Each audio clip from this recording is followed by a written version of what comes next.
Let's talk about how to discover your adapted love language. Ooh, maybe that's a new term. Um, what have you done with your spouse who has a communication disorder? What have you done with him or her that really gives you the warm fuzzies? I'd have you start there. What makes you feel connected? And then I want you to reverse your thinking and think about what lights them up. Is it words of encouragement? Is it doing something unexpected for them? Welcome to the Listen for Life podcast with Genevieve Richardson. Genevieve is a speech language pathologist rehabilitating adults with communication challenges after a stroke or due to a neurological impairment. Get equipped with knowledge from experts in the field and professionals you need to know. We'll hear stories and experiences from others who are navigating life with aphasia. So, put your earphones in and take a walk outside. This isn't just a podcast. This is a community, a resource, and a support system. We're in this together. Do life. Well, good morning, ladies. Dee and Terry, thank you so much for joining. You're welcome. Glad to be here. So I thought we would let you both introduce yourselves. I've known Dee, I've known you the longest. Mm-hmm. Can you tell us a little bit about your situation? Yes, my husband had a stroke in 2019, which left him nonverbal, and he's in a wheelchair. It affected his right side. He was in acute care for 11 months, and then he has been in therapy since. But with him being nonverbal, it's just a rough way to try to figure out what he wants to say, because he's very social. His famous line was, to make a long story short, and there was never any short stories. I mean, he never met a stranger, and to a degree, he's still like that. He's very much still like that, and I appreciate that he continues to try. He continues to work at it, and it's a work in progress, and that's pretty much where we are. Yeah. And Terry, would you tell us a little bit about your situation? Sure. My husband Craig had a car accident in June of 21, and he is recovering from a traumatic brain injury and right side hemiparesis. And so he was an inpatient for 14 months and then continued therapy since then.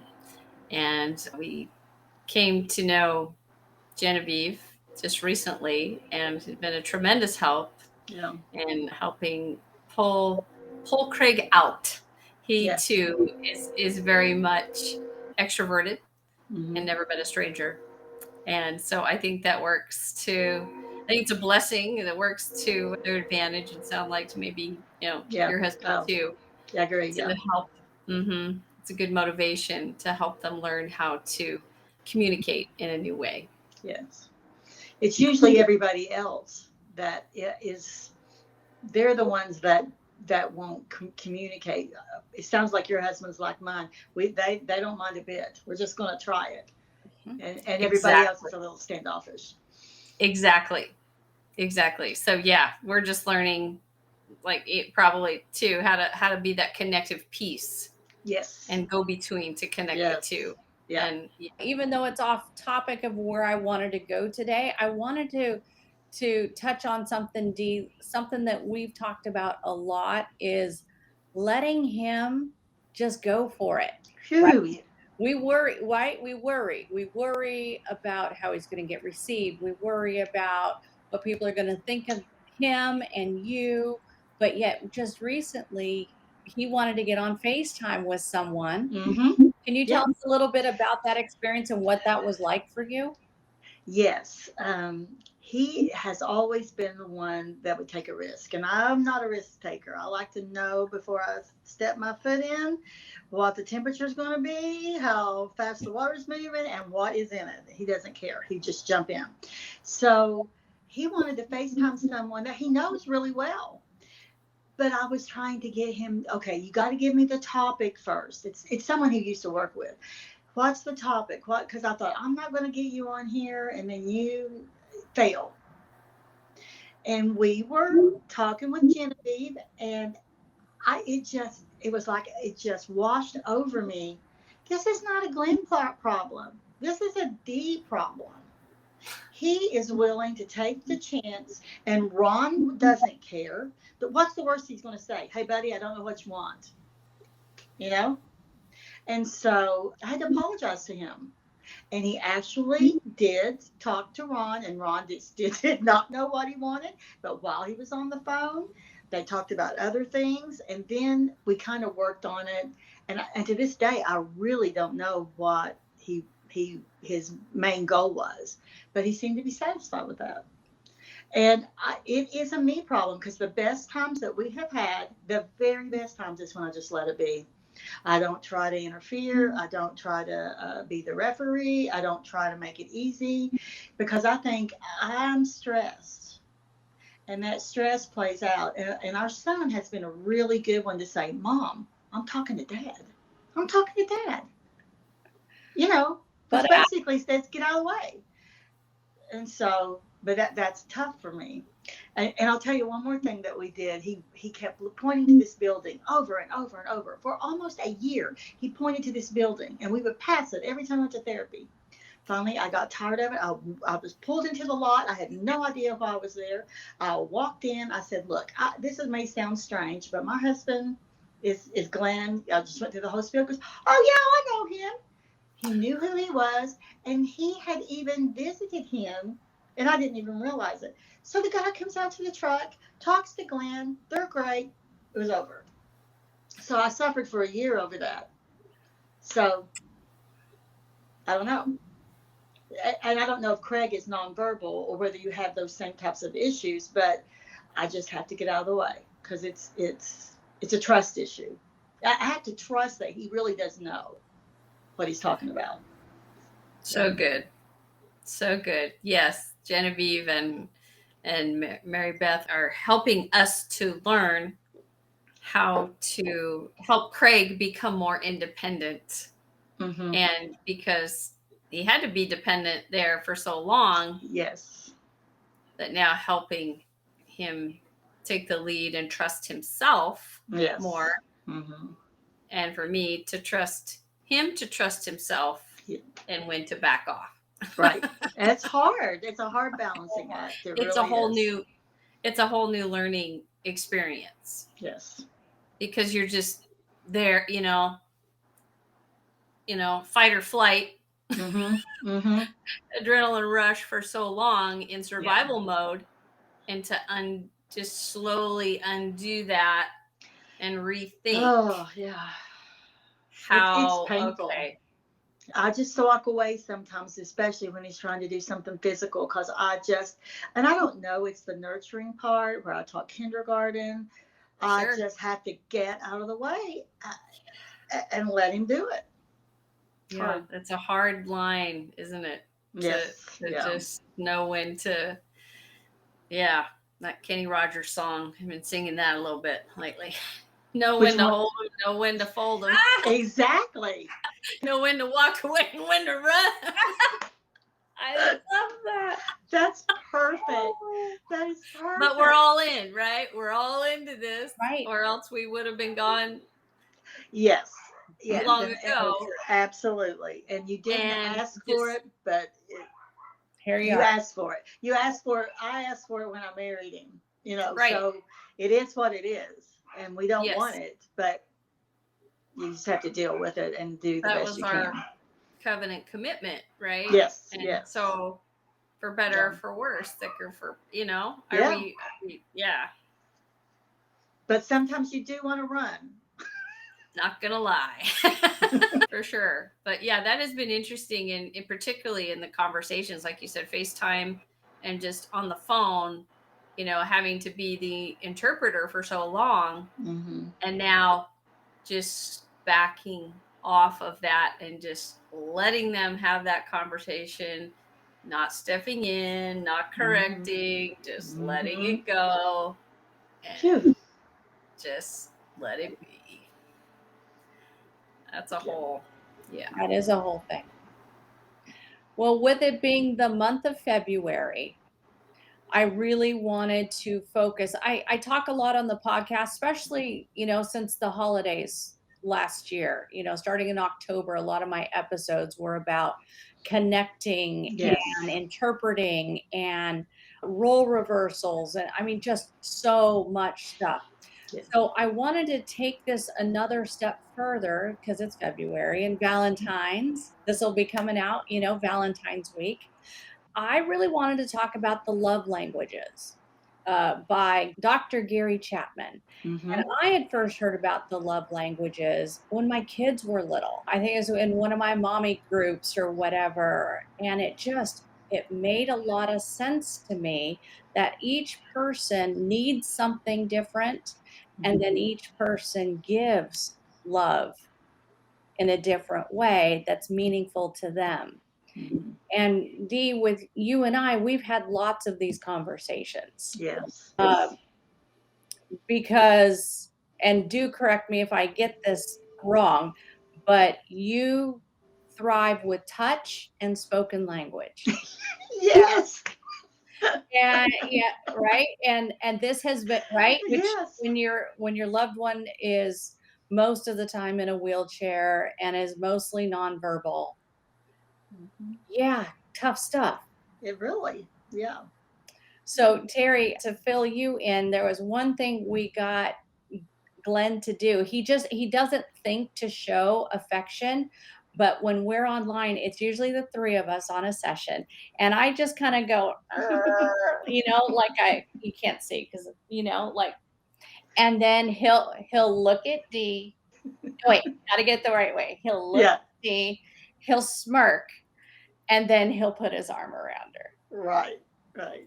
And one thing we had to talk to Glenn about is he needs to start thinking about doing that more often. And we talked about, well, what could be a trigger for him to start doing that? And even though he has to consciously do it, it doesn't take away the meaningfulness Right. of him having to. So we had talked about in the kitchen, because you said D, he stands up to wash the dishes or do something right there Mm-hmm. at the sink. Mm-hmm. Mm-hmm. And if you're right there, no reason he can't or Right. pat you on your shoulder or something to show that affection. So I know that Yeah. when we have aphasia, and it's probably exactly the same with a head injury, they just don't think of these things. It just Mm-hmm. doesn't occur to them. We talk about you guys being in survival mode as spouses of Mm-hmm. someone who has these communication issues, but the person I truly believe is also in survival mode. Absolutely. Absolutely. And when you're in survival mode, it's all about you. Mm-hmm. It's all about you. You're Yeah. protecting you, your perspective, you're egocentric and all. It So, is. yes. So Dee, another story, and Terry, I'll get more stories from you as we continue to work together. But I remember a long time ago, Dee, you had talked about how you guys used to cuddle when you went to bed at night, Yes. Yeah. and how uh, didn't you rearrange the bedroom to make We went on vacation, that's right. and Tell us that story. I didn't realize how much I missed it because he also has neuropathy on his right side, and sometimes, I mean, even a breeze, even a just passing by just sets him off.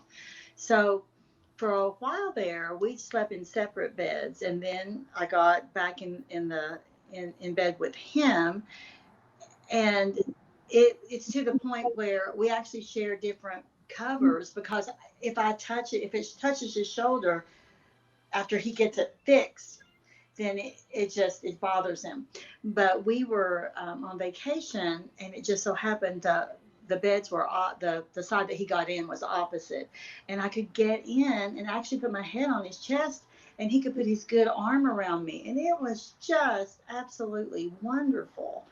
Um, and I try to make sure we do that on vacation. Unfortunately, the way the bedroom is set up and the way that his bar for him to get in and out of bed, he can't get in the other side. So we've had to be strategic about it. And so I will sit beside him when he's sitting on the bed, and I'll be sitting on his good side so he can hug me that way. And if he's standing by the sink, I'll give him a notice. I'll say, I'm going to come in between the sink and you, and I'm just going to give you a full hug. And then I can put my head on his chest and I can hear his heartbeat. And he doesn't hug me back because he's holding on, you know. And but it just helps. It just helps. And he has never been a touchy feely person. He's always said I love you, and he will, he give me a kiss every now and then. But I am the one now that I initiate it. But like you said, Genevieve, I don't consider that any less of a moment. I need that moment. And actually, he needs that moment. We need that moment. So, this every morning when I put his cream on his leg for his neuropathy, before he even gets out of bed, and I'll lean over and I give him a good morning kiss. And he looks at me in anticipation for that. So it's more of me initiating, but he has started initiating. So I'll take whatever I can get. Absolutely. That's sweet. That's awesome. Yeah. So the 5 love languages, as Dr. Gary Chapman has said. So the first one is words of affirmation. That's saying, attaboy, attagirl, it's words of praise, right? Then we have acts of service. That one kind of resonates with me just a little bit, where you do things for people, you anticipate things or make dinner, those kinds of things. Receiving of gifts. That one's pretty straightforward. Quality time, which is undivided attention, shared activities, and then physical touch. So those are the 5. Yeah. Now we're going to put you on the hot seat, Terry. Uh-oh. Let's talk about how you receive love. What resonates most with you about how you receive love? Quality time for sure. Mm-hmm. Okay. Quality time. Do you have a secondary one? Probably acts of service. Mm-hmm. Just the thought, to do something like you mentioned, that's thoughtful. So let's talk about quality time. So before Craig's accident, could you give us an example of quality time? Usually the love languages are opposite. Of course, yes. Right? Yeah, they completely line up, do they? Yeah.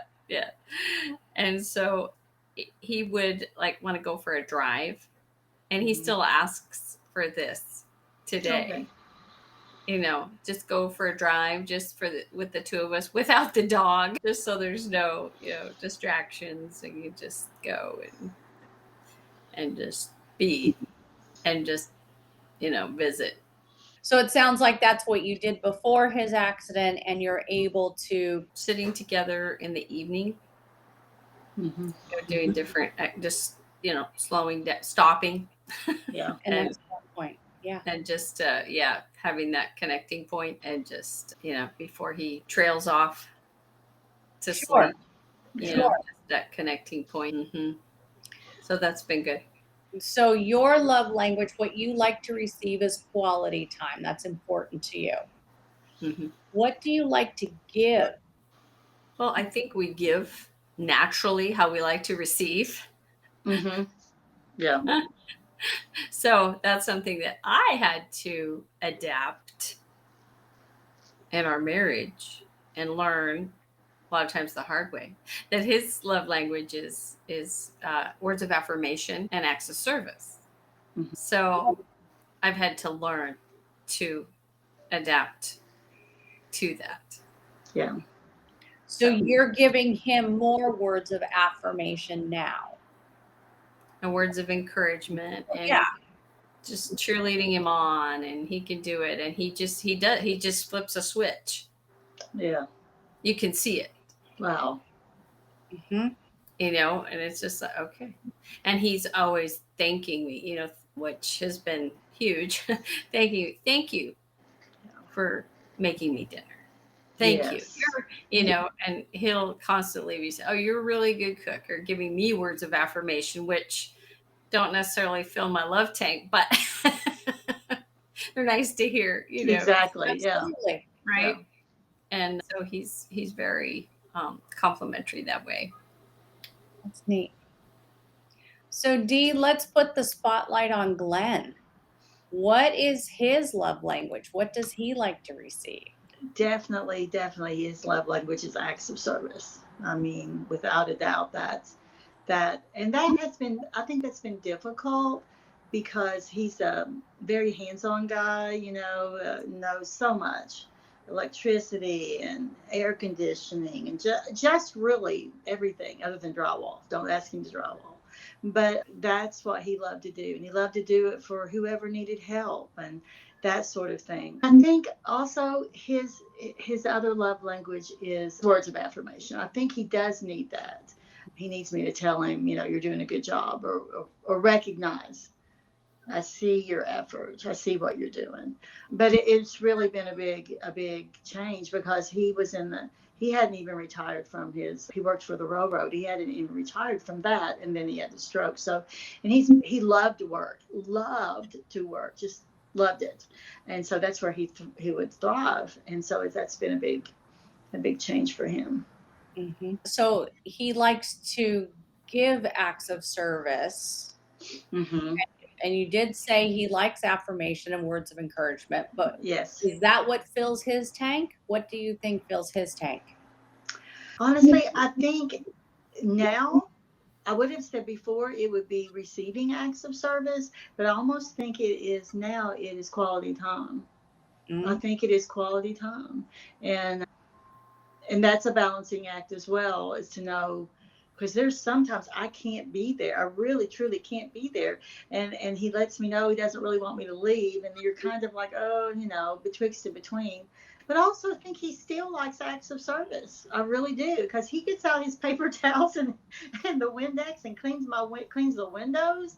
And he wanted this new scrubber, and he scrubs on the shower. So I really think, he's looking for ways to be helpful.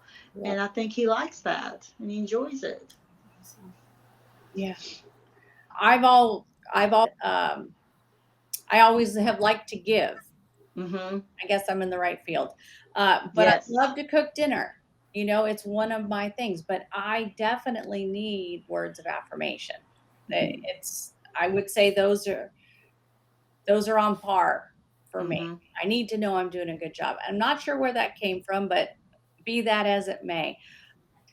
But my husband needs physical touch. Mm-hmm. So what we've had to do, because we both work a lot, and we have agreed to sit down at night without the computers, although I think we have to start instituting without the phones. Yes. Yes. That Instagram can be a little addicting, and it's Mm-hmm. not me. I didn't say that. Not me on the Instagram. So just sitting down, draping a leg over, touching in some way Right. is really important for him. Of course, saying thank you and, thanks for working so hard, all of that goes a long way too. But I just thought that this was an interesting topic because when you have someone with a communication disorder, the burden is on the spouses or the significant others or the friend or the adult child, whoever it is. And I think this is just one more tool in the toolbox to be thinking about how can we connect with our person? Mm-hmm. How can we maybe help them connect with us? Right. Because we can't assume now with a communication disorder that they see that something's missing. Right. Right. We have to be much more upfront and talkative, but we got to help facilitate. We have to help facilitate that connection.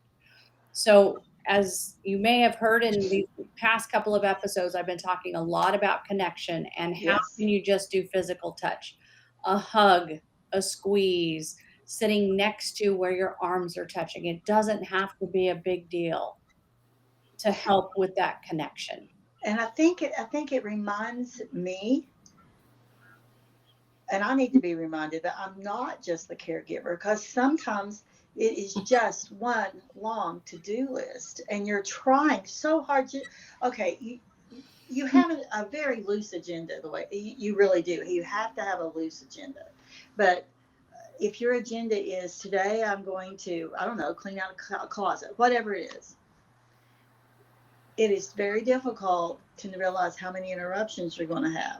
And so you've got that stress of the push and pull of what you want to do versus what they need. And if you don't stop and touch or look, I like what you said in the last podcast, look them in the eye. Really look them in the eye. If you don't stop and breathe and do that, then your person just becomes another thing on the to-do list, just something to check off. And you lose the value of your relationship. You really lose it. And it helps that we've been married 42 years, so that helps. I already knew him, but it's a whole new ball game. And so you have to strive every day to keep that connection, to see who they are. They're not just something to check off, to do, to take care of. A chore. Such a great word, Dee. Such a great word. Mm-hmm. Such a great reminder. Yeah. So easy. And we all know how isolating these communication disorders are.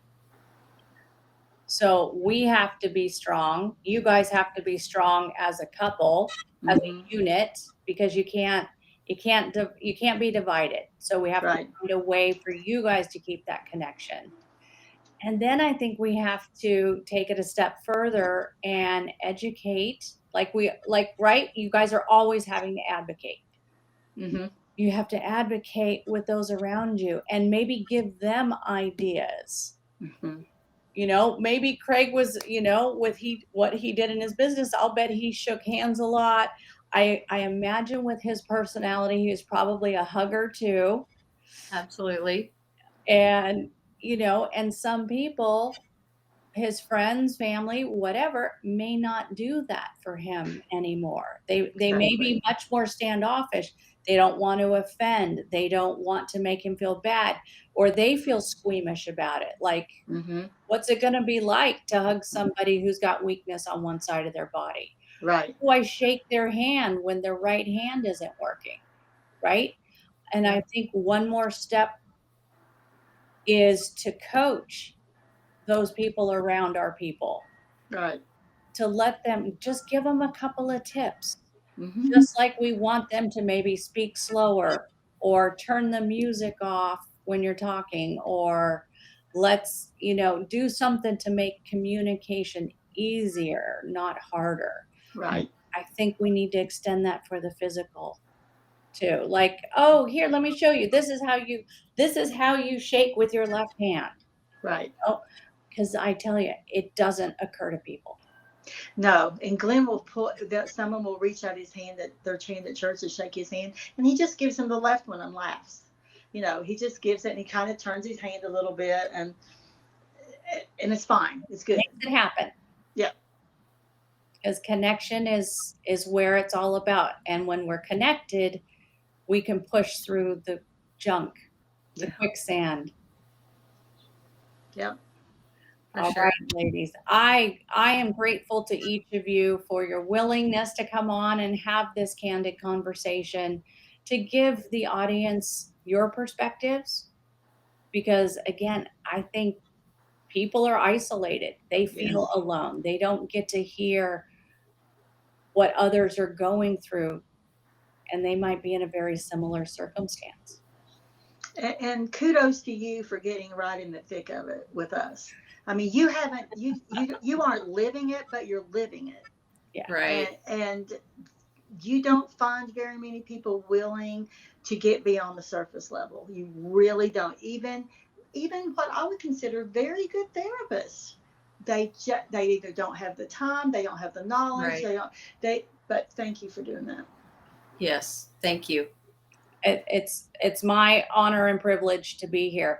And I will wrap up this episode and say, Dee, if it wasn't for you and Glenn, I wouldn't be here doing all this. Well, thank you so much. It was the right time when the universe lined us up, I and absolutely agree. I had the opportunity to start this practice, and it was our candid conversations all those Yes. years ago Hmm. that helped me to see what was missing, what Yes. what you needed as the primary support.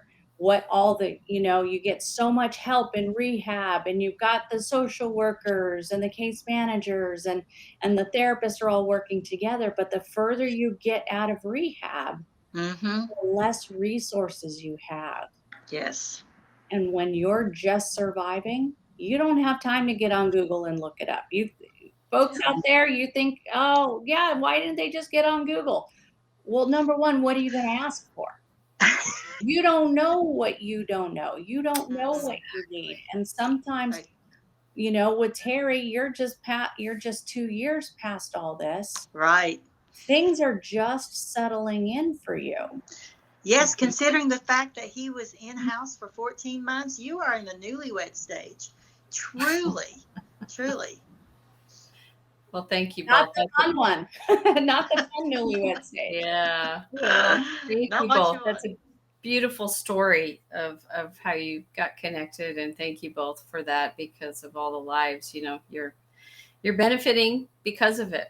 So thank you Hope both. so. Thank you, Terry. Thank Thank you, Dee. you. I appreciate you both so much, and we will see you soon. Bye bye. Bye. So, what did you think? Dee and Terry, I cannot tell you how much I appreciate both of you being here with me today, sharing your stories, participating in the conversation, and just giving the audience another perspective. So, I wanted to wrap up this episode with a few more specifics about Dr. Gary Chapman's 5 love languages. So, some of you may never have heard of this before. I find it just to be an amazing tool, just to get conscious and think about it. I think about it in relation with my husband, I think about it with my kids, and I realize when I'm not giving them what they need. Of course, they know I love them, but I have to consciously fill up their tank. So, you in the aphasia community, let's talk about how to discover your adapted love language. Ooh, maybe that's a new term. Um, what have you done with your spouse who has a communication disorder? What have you done with him or her that really gives you the warm fuzzies? I'd have you start there. What makes you feel connected? And then I want you to reverse your thinking and think about what lights them up. Is it words of encouragement? Is it doing something unexpected for them?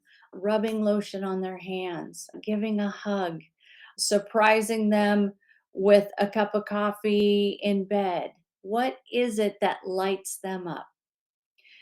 What are ways that you can communicate when there's a communication disorder? Can you write notes? Can you leave a little flower? So let's talk a little bit about how you can adapt the love languages when your person has a communication disorder, because love doesn't have to be spoken to be deeply understood or meaningfully expressed. Verbal affirmations, of course, I'm a big fan of affirmations, and spoken words are powerful, but love can transcend spoken language. And we definitely heard that from Dee today. So let's break each of these 5 love languages real quick. Physical touch, a hug, a touch, rubbing lotion on their hands. Maybe go so far as lotion on the feet, sitting next to each other, making sure your shoulders touch, or holding hands if you're watching TV. Think of ways you can give physical touch. It doesn't have to be a big deal, and you don't have to make a big deal out of it.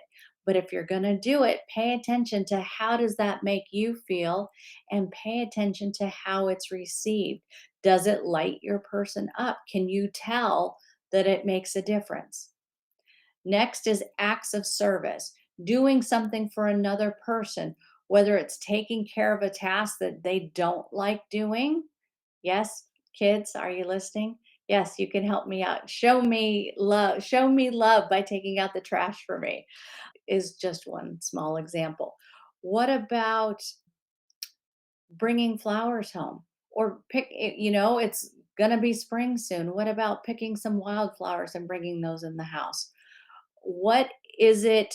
Could you take over a job like straightening up the bed that your loved one would normally take care of? Could you try and do your side of the covers if you're the person with a communication impairment? What can you do to be creative about acts of service? Quality time. Terry shared with us about driving in the car, particularly with the dog, so that they can just focus on each other and looking out the window and have time together. Spending time together doesn't mean you have to talk together, right? It can just be being, right? Sitting outside if it's a nice day, having a lemonade. It could be listening to music. One of my favorite things my husband and I did long, long, long time ago was we used to listen to audiobooks at night. And it was actually one of my favorite quality times with him. There's something about where you listen and you can be next to one another and you're not distracted by all the visual stimuli on the TV. Back when we were listening to audiobooks, it's when TV had commercials and we didn't have streaming services. But think about how can you do quality time? Can you play cards? Can you make it therapeutic too? Just kidding. But can you find an activity for quality time? Could it be giving of gifts? I Gifts are nice. I won't turn them down, but it's not a big deal to me. Out of the 5 of these, not a huge deal for me. I would much rather you say, "Hey, I thought about this for you. Would you like that?" And I could say yes or no because it's not about the gift, it's the thought. But some people receiving gifts is an ordinarily important to them. And that's great to know that what you need to fill up your love tank is awesome.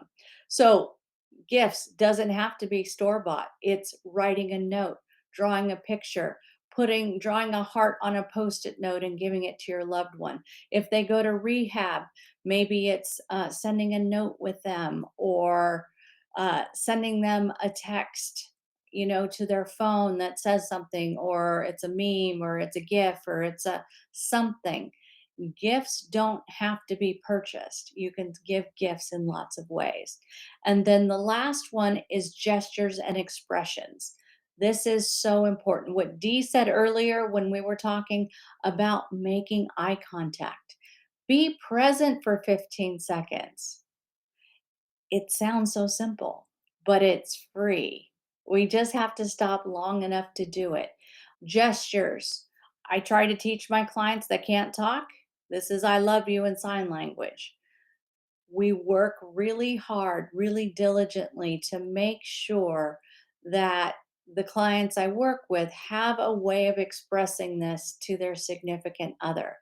If they can't sign it, if they have limopraxia, then we can put it on their phone if they've got one of those, and it can be written out and they can open it up and show it.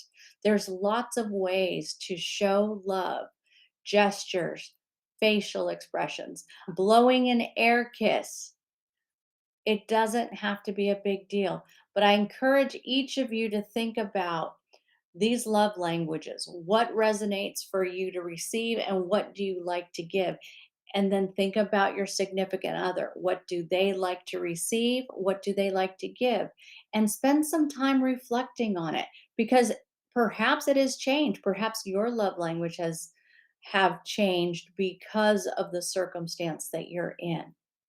I encourage you to check out Dr. Gary Chapman's book, The 5 Love Languages. It's a very Wonderful, easy to read, easy to understand, and apply today.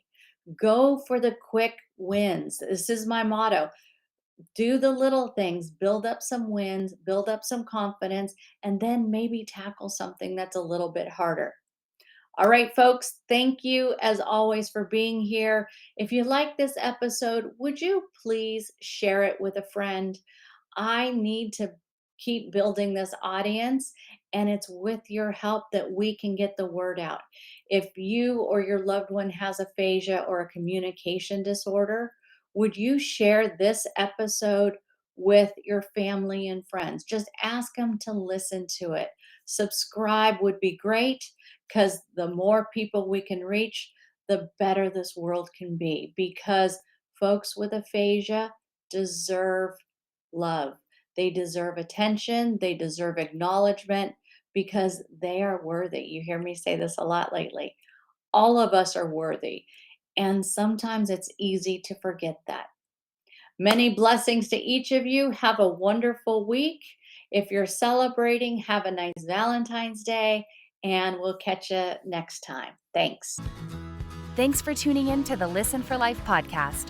We hope you feel empowered and supported. Head over to listenforlifepodcast.com to see the show notes with links and information from today's episode. Do you have a topic, a resource to share, or a guest recommendation? Inquiring minds want to know. Let us know in the comments section. Wishing you a fabulous week.